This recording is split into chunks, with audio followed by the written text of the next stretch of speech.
Keadaan ekonomi atau perekonomian itu selalu berubah-berubah ya. Ada fase di mana kita yang memang inflasinya itu sangat rendah, ada di fase di mana inflasi kita sudah mulai tinggi. Tentunya dengan adanya dua fase yang berbeda, strategi investasinya bisa berbeda dan instrumen investasi yang cocok itu berbeda-beda. Di video ini gue bakal kasih tahu ke kalian ya pendapat gue soal instrumen investasi yang cocok untuk kondisi saat ini. Simak video ini tanpa di skip.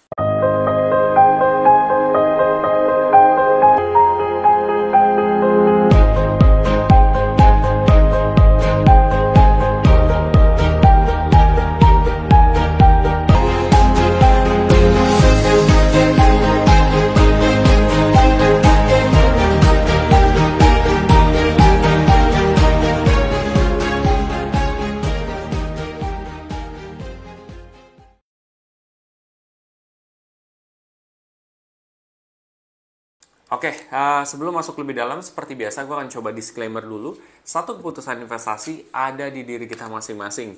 Dua, investasi itu pasti mengandung resiko. Salah satu resikonya adalah penurunan. Ketiga, gue tidak pernah mengadakan titip dana sama sekali. Oke, jadi sekarang gue akan mengulas sedikit ya soal investasi yang baik ini. Kebetulan kan pada saat kondisi seperti ini inflasi meningkat di Indonesia sendiri. Sejauh ini masih 3, sekian persen ya, gitu 3,4% ya. Itu udah balik ke normal sebenarnya. Tetapi yang ditakutkan adalah inflasi kita bisa naik terus bahkan sampai menyentuh angka 4 ya. Nah, kalau ini yang terjadi, kira-kira sudut pandang gue apa yang bagus nih investasinya?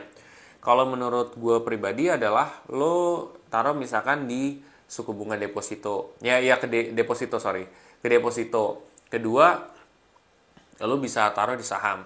Kalau untuk saham sendiri, sebenarnya yang gue lihat potensial banget adalah perbankan. Kalau gue ya gitu.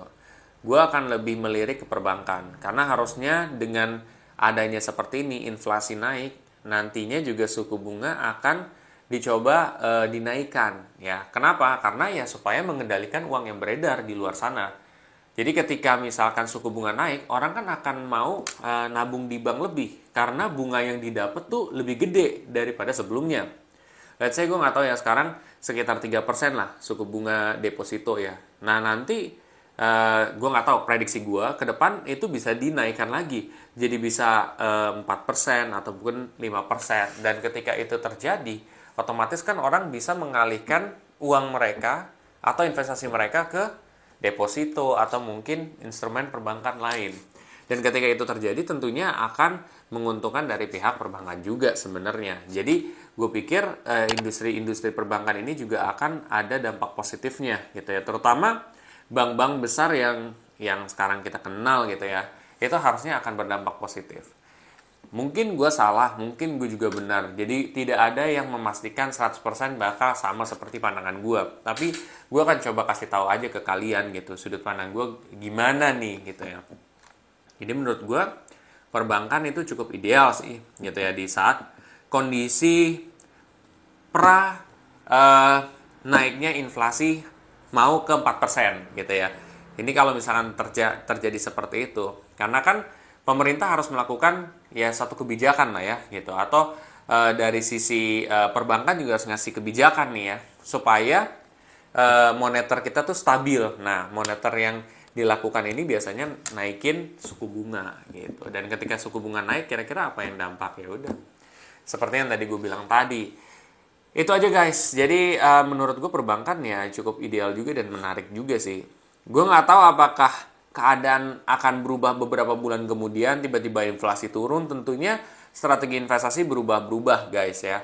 Cuman ya selama kalian memilih saham dengan fundamental bagus dan kalian lihat kira-kira dalam 6 bulan terakhir ini, 6 bulan ke depan itu bakal bagus nih, cocok ya. Ya udah kalian invest aja. Kalau gue sih begitu. Bagaimana menurut kalian? Komen di kolom komen di bawah ini. Itu aja yang pengen gue sampaikan. Bila mana kalian setelah ini merasa ingin men-share konten ini karena ini sangat bermanfaat dan informasinya sangat singkat, bisa share aja ke teman-teman kalian yang lain. Dan jangan lupa untuk subscribe, like, dan komen di video ini. Sampai jumpa di video selanjutnya.